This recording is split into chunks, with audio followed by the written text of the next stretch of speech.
Like the pine trees lining the winding road, I've got a name, I've got a name. Like the singing bird and the croaking toad, I've got a name, I've got a name. And I carry it with me like my daddy did, but I'm living the dream that he kept here. Moving me down the highway, rolling me down the highway, moving ahead so life won't pass me by.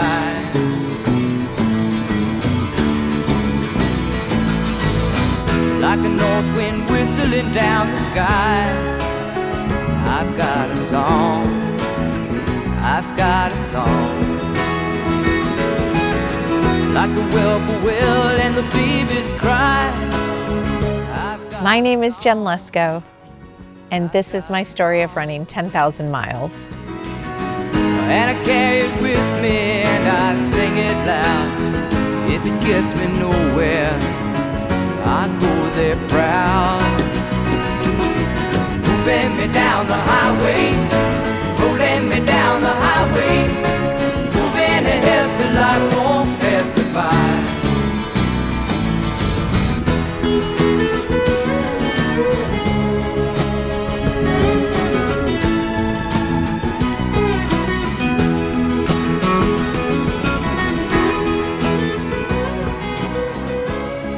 The person who most influenced my desire to run long distance was my dad. I remember as a little girl going to some of his bigger races in San Diego. I remember the San Diego Marathon and a couple of other half marathons that he ran. We'll be back for more of the second annual San Diego International Marathon as some of the 15,000 people at Mission Bay at the finish line right after we take time out for this When day she's there, I say, please share my umbrella. Bus stop, bus go, she stays, love grows under my umbrella. I want you to know, Doug, I have saved this all year for you, this special introduction special photo. I remember thinking to myself, this is a guy who's in his 40s, who is pushing his body to do things that many people don't do, and he was doing it successfully. I really had so much admiration and adoration of my dad and his ability and his stamina to do this. It was quite impressive. It's a typical gorgeous San Diego day. Long driveway, the Navajo brick. House designed and built by Art Hirschman. Lives here in Scripps Ranch. Did a great job, Artie. Addie.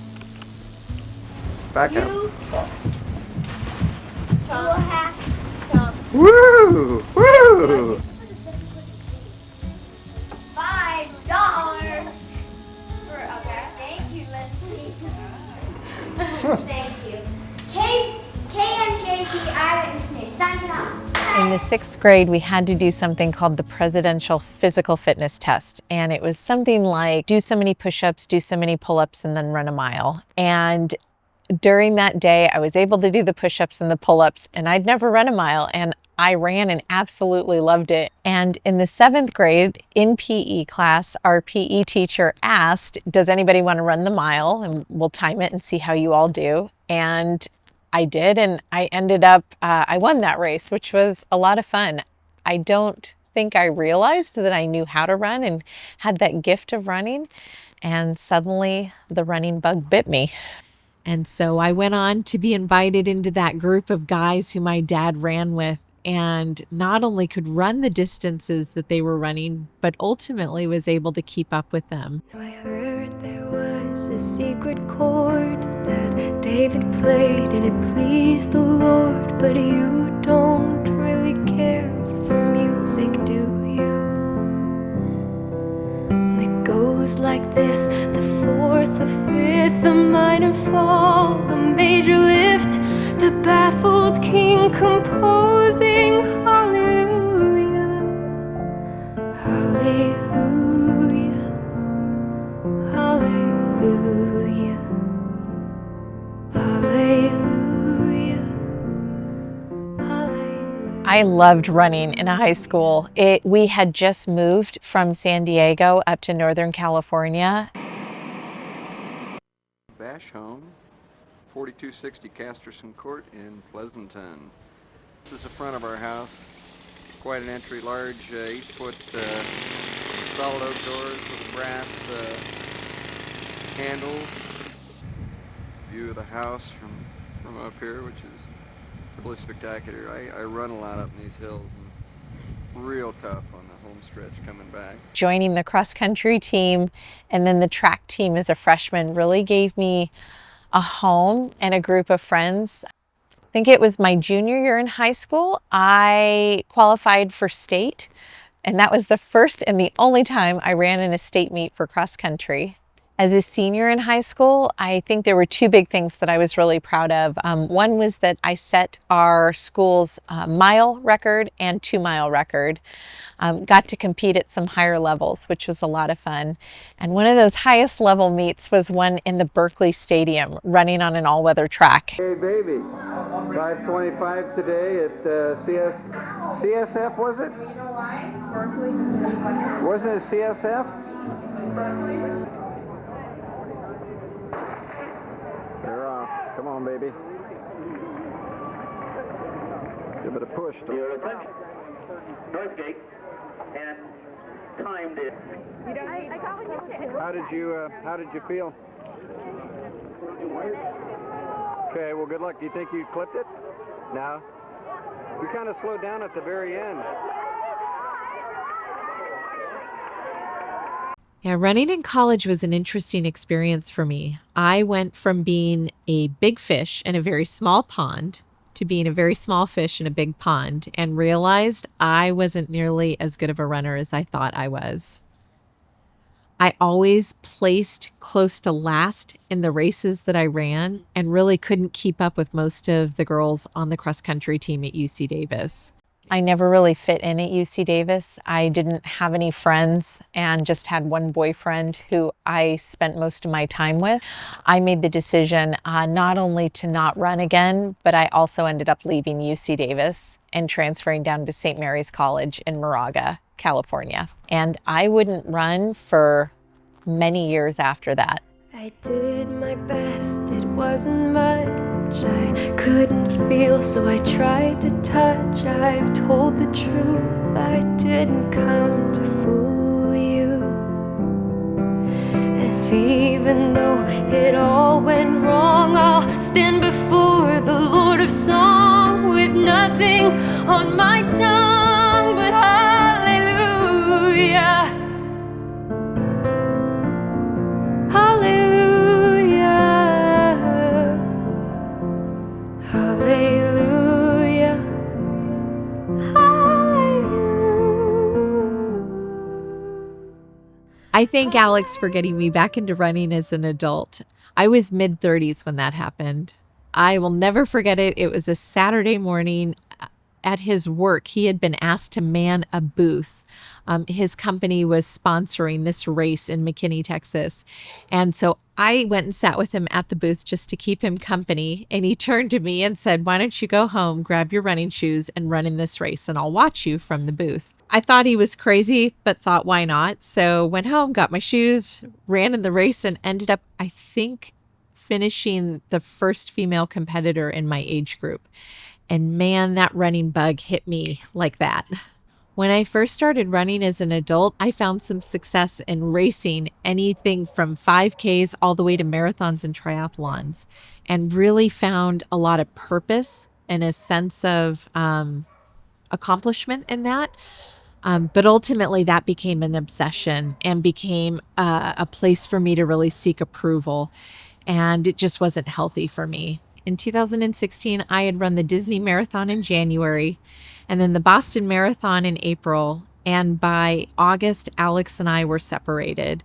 An affair had come to light and our marriage was in a complete tailspin. Alex's brother saw an opportunity and recommended we get help through a marriage ministry called Re-Engage. And we went to church, walked through the doors of Re-Engage, and I met Jesus.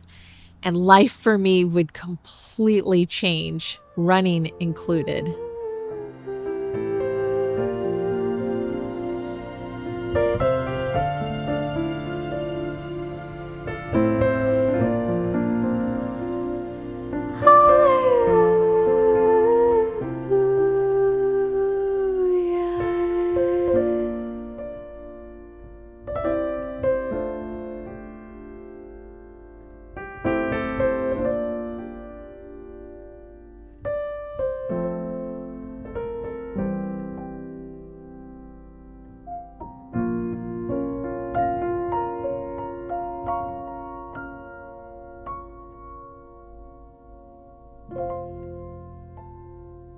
Running in the beginning for me was all about time and ability to compete and how well I placed.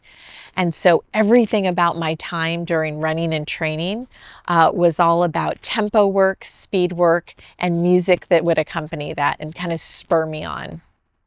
After becoming a Christian, that time running suddenly became dedicated to God. That really became my quiet time. I glorify God through my running by giving that time over to Him.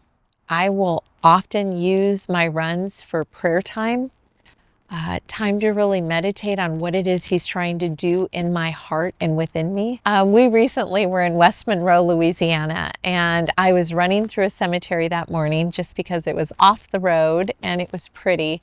And I ran right by a parked SUV, and there was a woman sitting in the front seat. I pulled my headphones out. I asked her to roll down her window, and I didn't know what to say. So I just asked, could I pray with you? And she told me that she was there to visit the gravesite of both her daughter and her granddaughter, who had died a few years ago.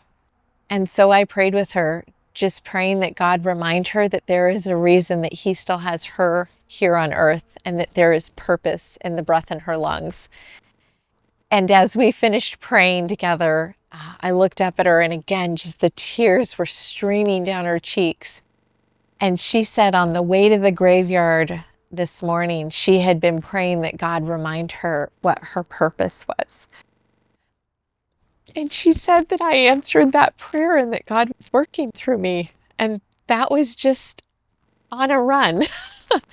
And it is just so like God to use my running to meet other people, to love other people, and to pour into them when they need it most. He's used this gift of running to show others who He is through me. And I am so grateful for that this gift is no longer about me, but about Him. I would love to run one more marathon number 7.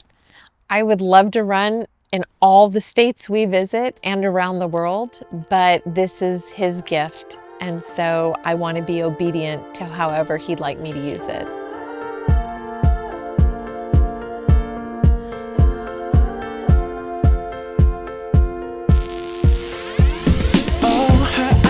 Her eyes make the stars look like they're not shining. Her hair falls perfectly without her trying. She's so beautiful, and I tell her every day. Yeah, I know, when I compliment her, she won't believe me. And it's so sad to think that she don't see what I see. But every time she asks me, do I look okay? I say, when I see your face, there's not a thing that I would change, 'cause you're amazing, just the way you are. And when you smile,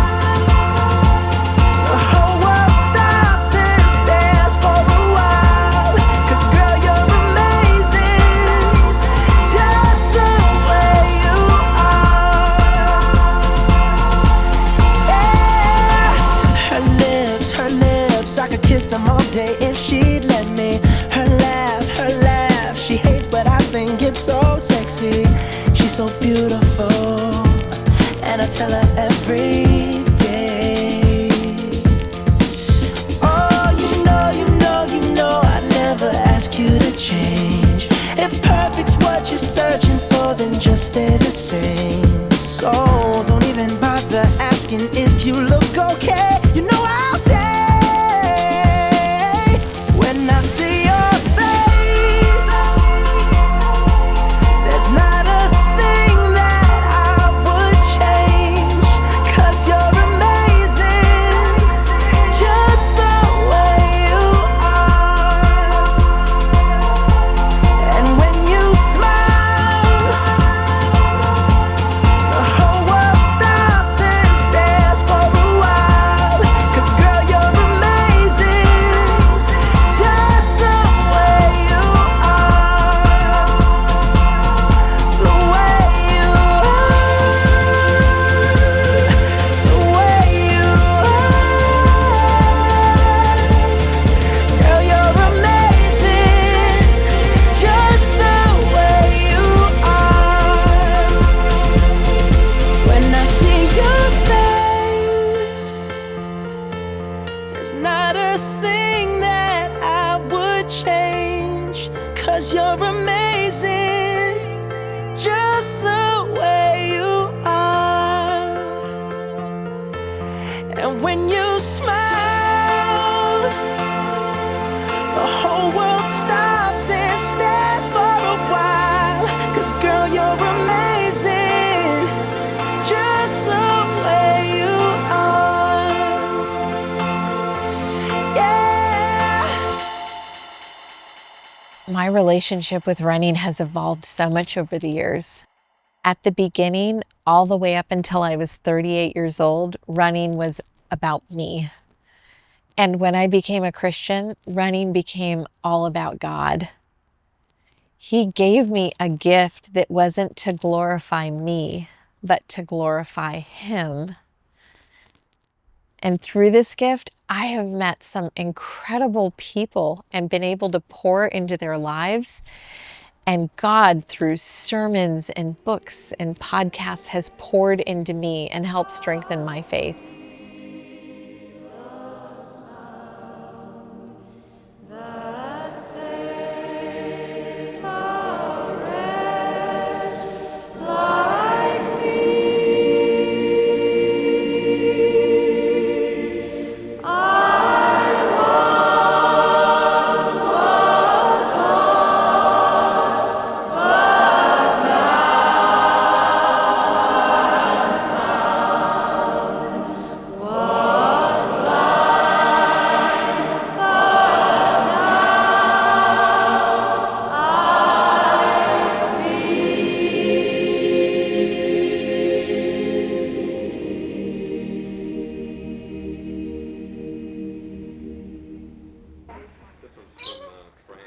This is your host, Jennifer Bash, concluding another 1990 Christmas. Till next year, ta-ta.